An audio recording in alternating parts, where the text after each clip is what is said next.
Book review Ashwin Sanghis The Ayodhya Alliance makes you curious about India's science. I was in two minds. Does a book written by a best-selling author who has already sold millions of copies of his work needs a review? The Ayodhya Alliance is the latest offering by Ashwin Sanghis. Authors like him and Amish Tripathi are trailblazers in English literature who have popularized Bharatiya Itihasa among the youth brought up on a sterile concoction of so-called secular education that basically negates any achievements of Bharatiya civilization, and also its historicity. They have successfully aroused the curiosity of Gen Z in our Itihasa and knowledge systems. Youth is their main reader. This is no mean achievement. Interestingly, this duo was rejected multiple times by the publishers and had to self-publish their first works. Their success saw many writers join this club of Indian fiction based on our Itihasa, Puranas, and Vedas. Some good, some not so good, just riding the wave. Hence, it is obligatory for us to acknowledge their trailblazing efforts. First book in the Bharat series by Ashwin Sanghis was published in 2007. A period when communist-influenced Congress Alliance UPA was in power. Its policies were controlled through an extra-constitutional body called NAC, National Advisory Council, dominated by the left and ultra-left, and led by Sonia Gandhi. It was the peak of secular politics, shorthand for anti-Hindu narrative. It was the period when education was totally neutered and became immoral, churning out deracinated, rootless young citizens. For most of the countries in the world and also Indian citizens, Bharat was looked through the narrow lenses of classical and tribal dance forms and arts, and classical music. The narrative of Bharat created by the West was still the standard Western set for us fatalist people, steeped in orthodoxy, who only focused on otherworldly pursuits, who had no scientific or technological achievements to their names. They even suppressed the Indian skills used by them, for example, shipbuilding and wood steel used for their crusades and wars. I am not even going to the worst description of Indians whose only claim to fame was casteism, widow burning, etc.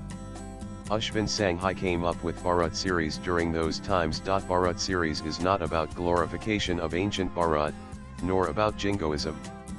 It is about raising the curiosity of the reader about Bharat's science and technology. He does not work on fables and myths. He researches and picks up on a particular aspect of Bharatiya civilization's achievements in science and technology, presenting history in an interesting way. He then tosses up mind-boggling thrillers with facts woven into fiction. He creates such a fine alloy of a story that you cannot distinguish the metals used to create it when real world meets fiction, or when fiction feels like a real story. He is a rare writer who also gives sources from where he picked up those facts, to prove their authenticity. The Ayodhya Alliance, like most of his works, spans massive time-space, nearly 7,000 years. The story moves back and forth in time. This time his story moves between ancient Korea, Thailand, Middle East, Europe, Maharashtra, southern part of Bharat, and Ayodhya, with the stage set in modern-day South Korea and Bharat. The challenge in the story revolves around finding the right kind of metallic alloy that can withstand the newly discovered unbeatable destructive firepower of China. Just to add a little spoiler, the scientists are desperate to unravel the mystery. How could the technocrats of those times create the glorious Ellora caves in a given time frame with such speed and accuracy? Did they use ordinary chisels and tools, or did they have science that made these tools extraordinarily powerful? How could 2 tons of hard stone be removed from the monolithic hill, carving it from top to bottom? How did those rocks turn so malleable that the sculptors could make them sing and dance to their tunes using their tools? Can the caves provide answers to the search for the ultimate alloy that can defend as well as destroy enemy armaments with precision? The narration does not slacken anywhere. Chapters are small and move rapidly in every few pages, hence you are glued to the story. The writer's arguments about science and metallurgy are compelling and raise your curiosity to go and check an encyclopedia. His maybe hypothesis makes you open up your imagination. You imbibe the atmosphere of Pandyan, Chola, and Chera period. You witness cultural and trade exchanges between various geographies of Bharat thousands of years back and feel the pulse of an integral civilization existing since eons.